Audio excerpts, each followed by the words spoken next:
Simplify.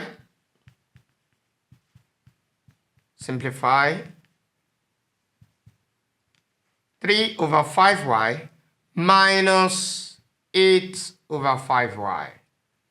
Solution. We have 3 over 5y minus 8 divided by 5y.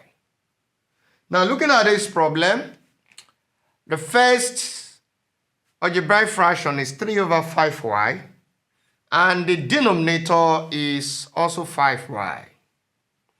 The second algebraic fraction is 8 over 5y and the denominator is also 5y.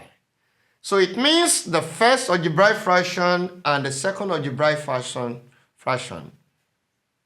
has the same denominator. They have the same denominator. So since the denominator of the first algebraic fraction is the same as the denominator of the second algebraic fraction, then the LCM of their denominators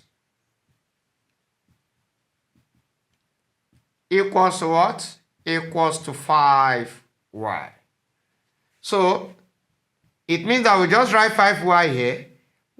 If their denominators are the same, then it means you just need to subtract their numerators. That is the easiest way of solving the problem. So we just have 3 minus 8. So that's the numerator of the first one minus numerator of the second one. So in that case, what do we have? 3 minus 8, that is minus 5 divided by 5y. We cannot leave this answer like this because we can simplify further. 5 here, 1, 5 here, 1. So what do we have? This is minus 1 divided by 1y. 1y is same thing as y.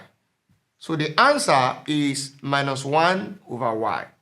That is the solution to the problem. Thank you.